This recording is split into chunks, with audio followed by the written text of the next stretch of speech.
Welcome everyone, this is zcougar88. How you doing today? Alrighty then. This is a response video to Theoretical Bullshit. You may know him as Scott or TBS, whatever. He made a video response to my video called Christianity is Logical and Atheism is Illogical. So, he said that he's going to, per my challenge, try to intelligently account for the laws of logic.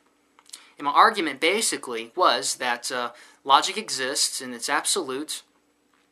It does not cease to exist when you cease to exist. And this logic is not dependent or made up by men. Rather, this logic is a reflection of a mind. The mind is God.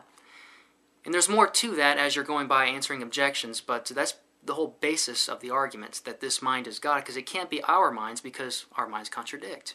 So perfect absolute thoughts reflect a perfect absolute mind, which would have to be the attributes of what we call God. Now, TBS, or Scott, I'll just call him Scott. Scott said that he's going to try to do this by taking up my challenge by asking me a series of 3 questions, which are, why does God exist? Well, hold up. Why are you asking why does God exist before we have even established whether or not he actually exists? Before we go ahead of ourselves, let's not put the cart before the horse. Let's actually try to see if God exists first, which is the whole basis of my argument, was trying to establish how he exists using nothing but logic, called the tag argument, the transcendental argument for the existence of God. If logic exists, it has to have a mind because it's conceptual by nature, not the product of human minds. Scott here asks, why does God exist? Well, he exists because there is no other option. He just always existed. You make a few straw man in here. I'll go to one here. I printed up a script here of everything you said. And you said, God clearly has no power over whether he exists. He couldn't cause himself to exist. He'd have to exist first to do that. And so again, you believe that the most default natural state for existence is that this intellectually and emotionally specific consciousness just is. And just is the way it is for no reason, with no cause. How would you know it would be for no cause? I mean, us Christians already know the cause for his glorification, but you don't believe the Bible. So let's try to establish whether or not he exists first. Then we need to get into the argument of which God it is. So you go on and you say, amazingly enough, you also believe that this consciousness has an effective will, and by that I mean that this consciousness can decide for something to happen, and then that thing just happens. It can decide that a planet come into existence, and then suddenly 1 zeptillion metric tons of physical matter manifests out of nothing from nowhere. But why? Why should that happen? Why would that happen? Why does the most natural default state of existence behave in such a way that things will come into existence or change or move just because this consciousness wants them to? Because he's God. Why isn't it any other way? Let's look at our other options. Let's look at infinite regression. That can't be. There had to be a first uncaused cause. You know, I was in a chat room on Stickum talking about this very topic with a bunch of atheists, and what it really boiled down to is that since they couldn't fathom that God couldn't have been created and therefore always existed, they assumed that that's illogical, which, by the way, if something's illogical, you would have to demonstrate how it's illogical. You can't just assume something's illogical because you can't fathom that. Now, let me give you an example of something that is illogical: evolution.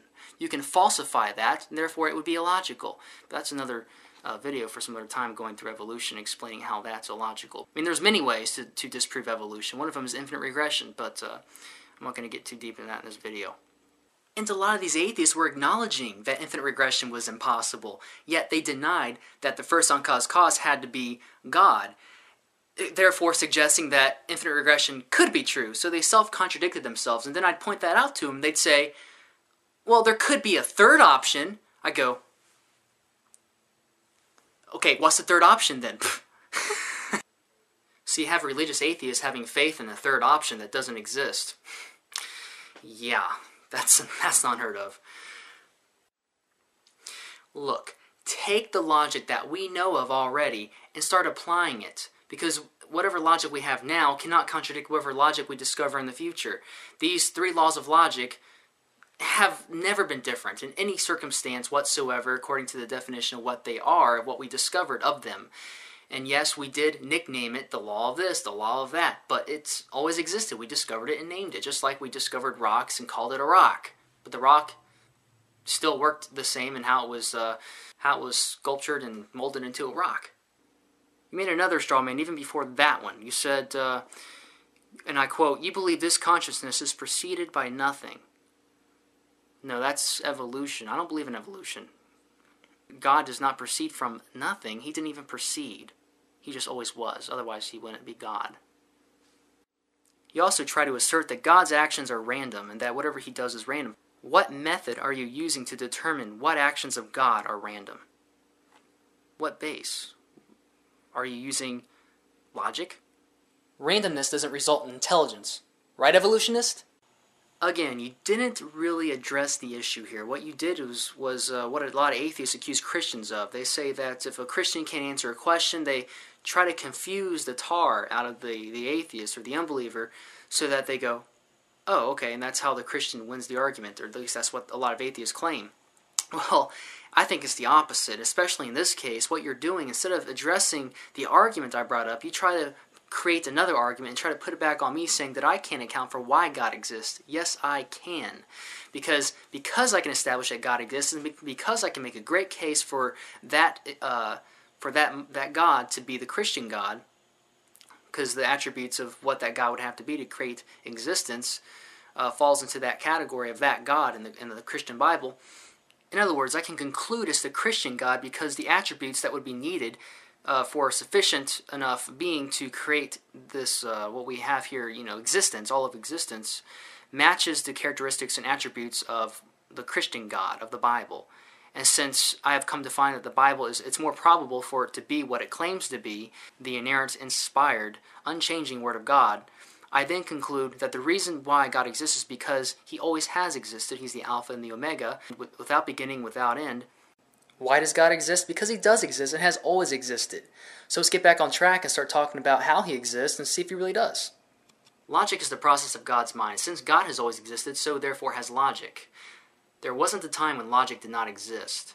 If there was a time when logic didn't exist, then there was a time when God didn't exist. But see, that's impossible, because then you would never have an uncaused cause, and therefore you'd be acknowledging the old infinite regression, which is impossible. In short, we exist. We had to come from somewhere. That somewhere had to be from God, because it couldn't have been all the other options I've gone over. And then I go to see which God it might be. Maybe God left us a blueprint or a word or something. And the only word that makes sense, that is close enough to whatever God that would have to be for that created existence, the closest would be the one of the Bible. And so I study the Bible and I see what the purpose of that God is. And he says in his word, the Bible, that he exists because that's simply his nature. And in his word, it says that he is the Alpha and the Omega, and he simply always existed. And the Bible is a narrative of who he is. We're here for God's glorification, to subdue and cultivate the planet according to his will. Alright, Scott, I encourage you to make another video response actually addressing the issue from your atheistic worldview of how you account for the laws of logic. Alright, looking forward to it. God bless.